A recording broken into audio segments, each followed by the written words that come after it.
And if you buy a house, you'll see it then too. You may as well get familiar with it. Now, for the rest of tonight, again, I'm going to switch gears with how I've taught the class in the past. This has always been something I have done at the very end of the class because North Carolina Real Estate Commission rules is not really a chapter in your book. There is no chapter that addresses specifically the Real Estate Commission's rules. There's specific North Carolina laws that are spread throughout the chapter, but as far as commission rules, they're not really addressed in the chapters themselves. And I've always taught it out of this, but I've sort of taught it as one unit at the end. And I think much like the contract, that gets to be too much. It's too much detail all at one time, and it's very hard to remember.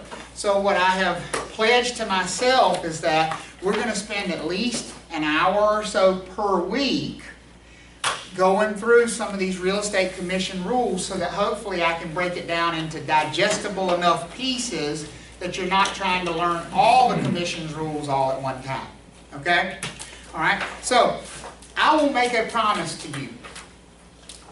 These two documents that I just gave you, and this is not an exaggeration, if you know the information that's in here, and you know this standard offer to purchase and contract, you simply cannot fail the state-specific portion of the licensing exam.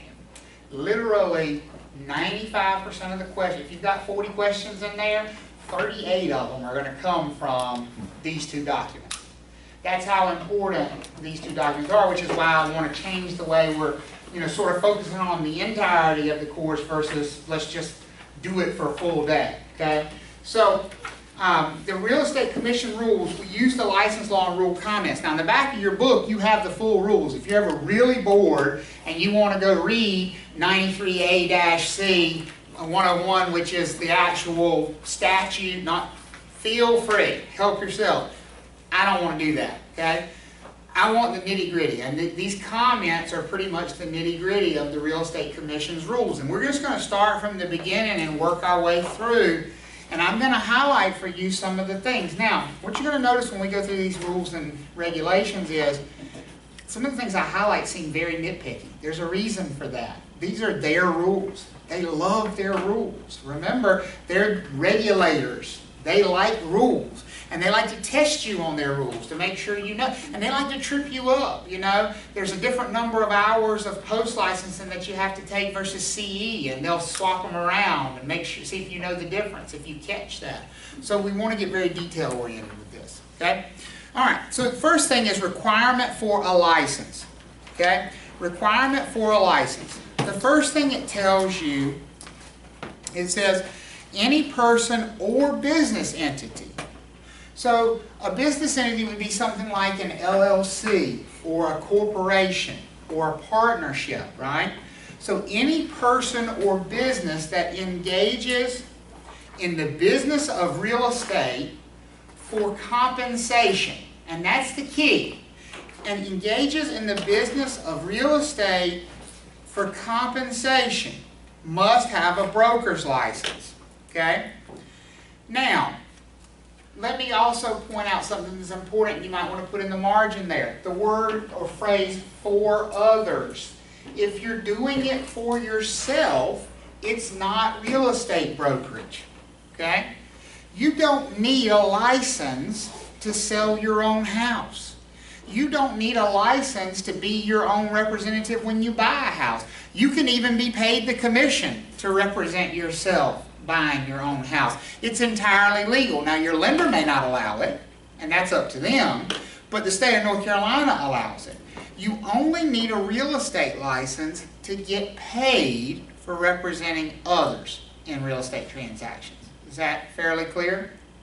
Now, North Carolina is a broker state. If you look down in the second paragraph there where it says license categories, which is General Statute 93A2, you don't need to know those statute numbers, okay? You do not need, I was just trying to point out where I am on the page. You don't need to know the statute numbers, okay? North Carolina is an all-broker state. We don't have brokers and salespersons, okay? What we have are provisional brokers and non-provisional brokers. You want to take a guess as to what you're going to be licensed as? As a provisional broker. Here's the difference between, we often compare provisional brokers in North Carolina to salespersons in other states. Most other states have two different licensures, a salesperson and a broker, with a broker requiring more education, and a broker can act on their own more independently than a salesperson can. And a lot of times, the provisional broker's license in North Carolina is compared to a salesperson's license in another state. That's very true. Here's the difference. In states that have salesperson's license, you can remain a salesperson forever. That is not true of the provisional broker license in North Carolina. A provisional broker must transition over to full broker status. Okay? A provisional broker has to transition. They don't have a choice about it. They have to become, and that's over on the next column on page 1. It says it's a temporary license status category. Provisional brokers may not retain this status indefinitely. They must complete required post-licensing education. That phrase post-licensing is important. You should draw a line from post-licensing to provisional. P to P, right? Provisional brokers take post-licensing. Post-licensing is not for full brokers. Once you've gotten rid of the provisional status, you don't take post-licensing anymore. Okay? Provisional is how you get, post-licensing is how you get rid of the provisional. And I think the best way to remember that is the 2 P's, right? I take post-licensing to get rid of my provisional. Yes, ma'am? Is there a time limit? There is a time limit. Absolutely. That's the whole point of a temporary license status. You have a certain amount of time. And that amount of time is 3 years. Okay? But it goes on to tell you that you need to take at least one of those courses each year. Okay? So it's not just 90 hours or 3 courses within 3 years. It's 1 per year minimum up to your 3rd license anniversary. Does that make sense for everybody? So there are 3 classes that are called the post-licensing classes. You don't need to know the names of them, but it's 3 separate classes. You have to take each one of those 3, and you have to take a minimum of 1 per year of your license anniversary. So if you get your license, here's what I mean by license anniversary. If you get your license on October 25th, then that's your license anniversary every year. So October 25th of 2017 would be your first license anniversary, and you would have to have completed 1 post-licensing class. By October 25th of 2018, you would have had to have completed 2, and by October 25th of 2019, you would have had to complete all 3. Now, you don't have to wait and do 1 per year. You can do them as quickly as you would like, as long as you don't overlap them. You have to finish 1 before you start another, but you can do it in 6 weeks if you want. And once you've finished those post-licensing classes, that provisional status goes away. You're not a provisional broker automatically for 3 years. You're provisional until you've completed your post-licensing. Once you complete your post-licensing, you're a full broker in North Carolina. So does everybody understand the difference between provisional status and salesperson status in other states? Salesperson status could last forever, right? Now, there's some similarities between salespeople in other states and provisional brokers here in North Carolina. If you look back in the first column over here at the bottom, it says a provisional broker cannot work unless they're under the supervision of a broker in charge. A provisional broker may not operate independently in any way. Okay? So, provisional brokers basically have a useless license unless they hang their license with who? A broker in charge, somebody like me. Okay? I am the broker in charge of United Real Estate of Raleigh. All right? Which means I supervise the brokerage activities of the real estate firm. So I'm responsible for all of the brokerage activities of the real estate firm, but here's the difference. If I have full brokers in my firm and they make a mistake, they are responsible for their own mistake. I'm merely responsible for fixing the mistake after it happens and coming in and taking care of the problem after the fact. If I have a provisional broker who makes a mistake, I am equally responsible for that mistake because my job as a broker in charge is to supervise everything that a provisional broker does, because they cannot act without my supervision. That makes sense for everybody? Okay, so is everybody clear on what a provisional broker is? All right. So give me some differences between a provisional broker and a full broker, first of all. Do you need a BIC for approval? You need a BIC. Provisional broker must have a BIC in order to use their license at all, right? In fact, there are a couple of different license statuses that we're going to talk about: active, inactive, current, and expired. A provisional broker, and the only way you can get paid is to be on active status. Active status means you have the ability to be paid. A provisional broker's license can't even be active unless they have a broker in charge. It is impossible for a provisional broker to activate their license without being affiliated with a broker in charge. So a provisional broker could never be paid if they did not actively have a broker in charge. Does that make sense for everybody?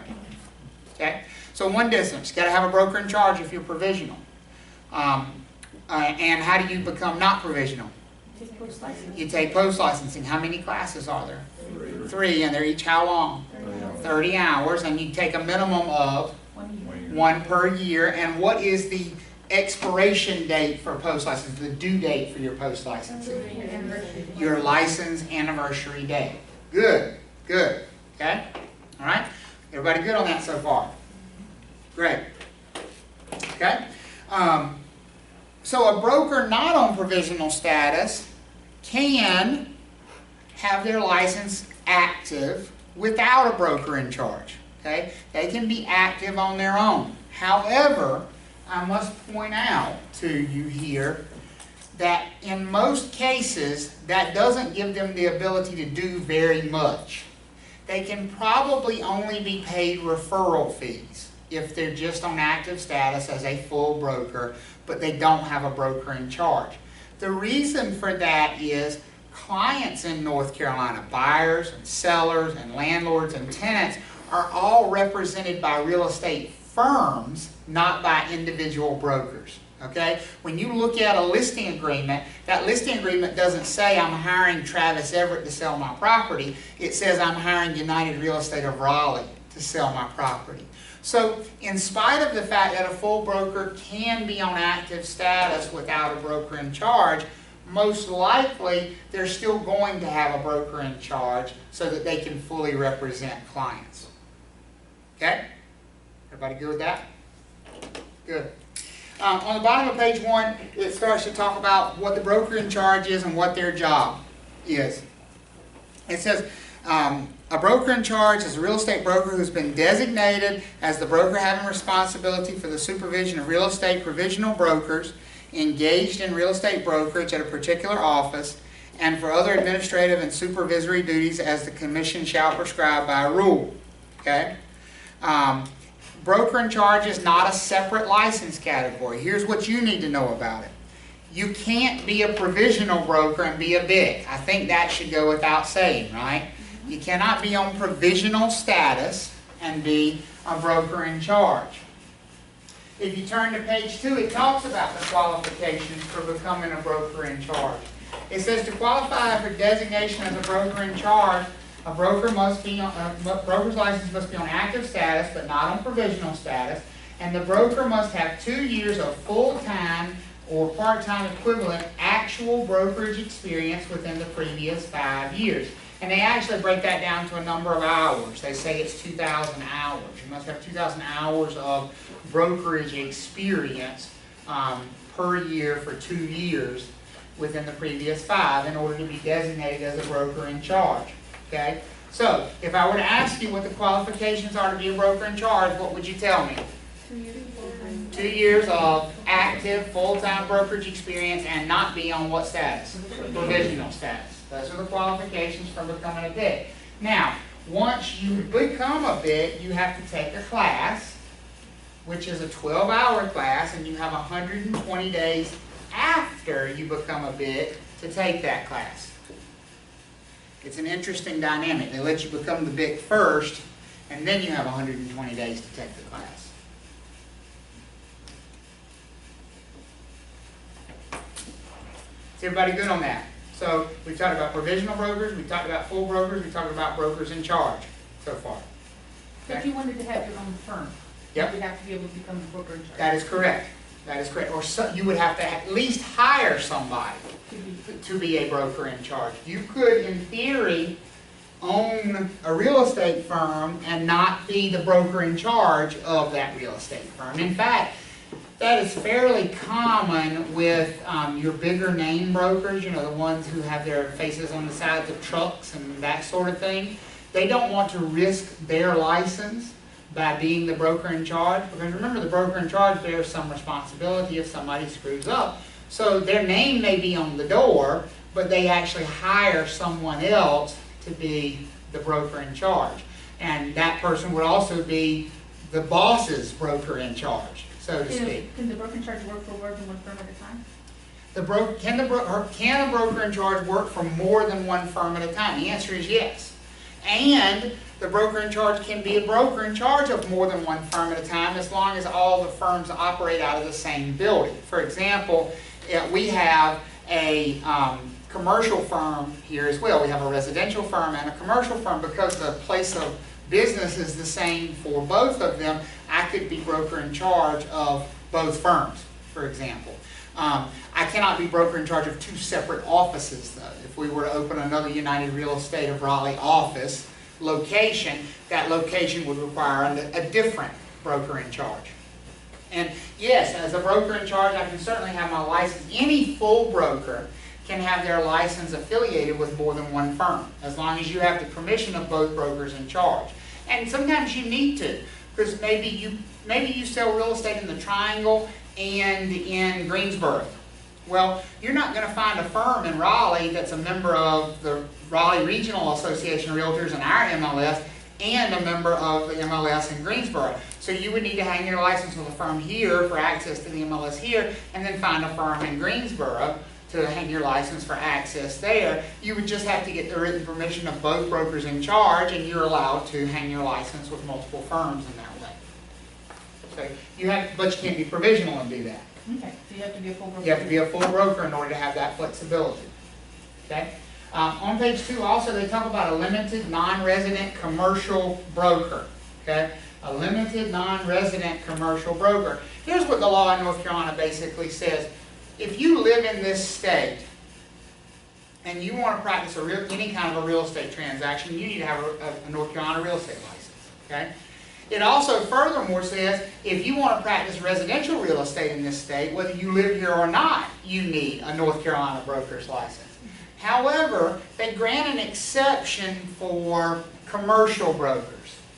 They allow commercial brokers who do not live within the state of North Carolina, but do have a real estate broker's license in good standing in another state, to use their out-of-state license here. Okay? And that's what it's called, a limited non-resident license. Here's why it's limited. Number one, it's only good for commercial brokerage. You cannot practice residential brokerage with one of these limited licenses. Number two, you are not allowed to practice independently. You have to have a North Carolina broker who will, in essence, sponsor you and supervise you, almost like a broker in charge, but they don't have to be a broker in charge. It could be any full broker in the state who's willing to take you on and sort of supervise you and be responsible for you.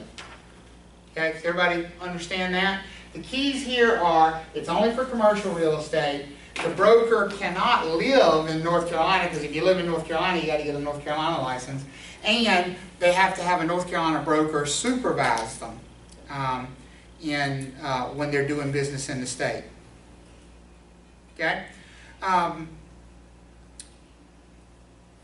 Going down on page 2, it talks about licensing of business entities. Basically, the rule is the same for an entity as it is for a person. If you're being paid to do a real estate transaction, you need a license in North Carolina. Most brokers have the hardest time understanding this. I have brokers all the time who come to me and say, I get my commissions paid to my LLC. Do I need to have a license for that? Who's being paid to practice real estate there, folks? The company. the LLC's being paid, right? Isn't that the name on the check? So if the LLC's being paid for the transaction, does the LLC need a real estate license? Absolutely. And since the LLC is not a person, what kind of real estate license is that going to be? Licensee, firm. Those are the only two types we got. So which is it going to be? Is an LLC going to be a licensee, or is it going to be a firm? It's going to be a firm. And a firm needs who to run it? A broker in charge. So the real question is, when somebody says, my commissions are paid to my LLC, does the LLC need to be licensed? The answer is yes, absolutely, because that LLC is being paid for brokerage activity. And to get a license for that LLC, you need to have who? A broker in charge. That make sense? Don't get your commission paid your LLC. Well, if you do, make sure you get it licensed. Right. Yeah, you know, and there are tax implications to having doing, and there's some protection, that sort of thing. But it's not as simple as just I created an LLC, pay me that way. There is a little bit more involved. Remember, the real estate commission survives on fees. You know, so they want you to have as many of those licenses as possible. They want you to have 6 firm licenses to renew every year because they get paid on every one of them. Okay? So as entities, yes, they need to be licensed. Okay? And it goes through all of these other things that require a license on the rest of page 2. Here's my general rule of thumb. If it's anything relating to real estate, because it says listing or offering to list, selling or offering to sell, leasing or offering to lease, conducting a real estate auction. Simplified. If I'm doing anything related to real estate and I'm being paid a commission for it, and I'm doing it for somebody other than myself, what do I need? A license. That's the rule. If I'm doing anything related to real estate for somebody other than myself, and I'm being paid a commission for it, that word commission is important. And we're going to talk about that right now. If I'm paid a commission, I need a license. Sometimes I'm paid money that's not a commission. Sometimes I may be a salaried employee doing some of these services. Okay? And that's where we get into these exemptions on the bottom of 2 and headed into page 3. That's going to be the last thing we talk about tonight, is the unlicensed employees and what they can and cannot do. Let's be clear on what an employee is. The word employee signifies you're paid as a W-2 employee. At the end of the year, you get a W-2 for your taxes. Okay? Are any of you familiar with what you're going to get generally as a real estate broker to file your taxes with? A 1099. Real estate brokers do not get W-2s at the end of the year because we do not pay taxes during the year, and we don't pay FICA, and we don't pay withholding, and all that stuff is not paid for us or taken out of our checks. We simply get a 1099 because we are independent contractors as real estate brokers. However, an employee is somebody who gets a W-2 at the end of the year. And usually that means they do not have a real estate license. Okay? So when we talk about employees, we're almost always talking about an unlicensed employee. And there are a lot of things an unlicensed employee can do as long as they're the employee of the property owner themselves. Okay? If they are the employee salaried of the property owner themselves, they can do almost anything that a real estate broker can do. Here's the catch though. Their pay can't be based on productivity. Commissions are based on productivity, right? I get paid only if I sell something. I get paid only on how much rent I collect if I'm a property manager.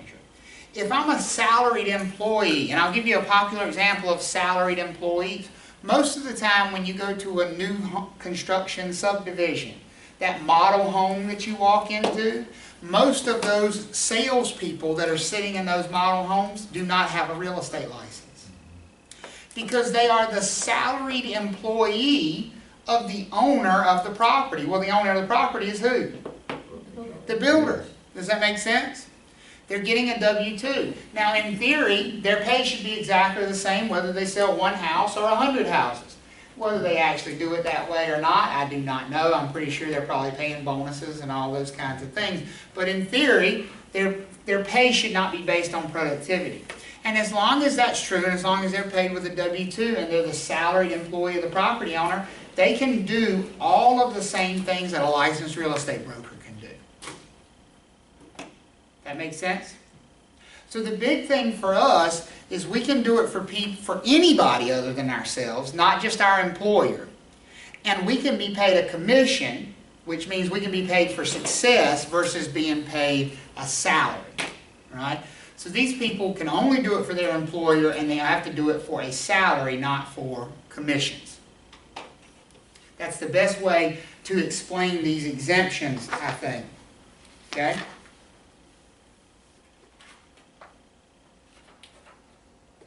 Now, one of the things I do want to talk about what an unlicensed salaried employee of a broker can do, because that's a different person. Okay?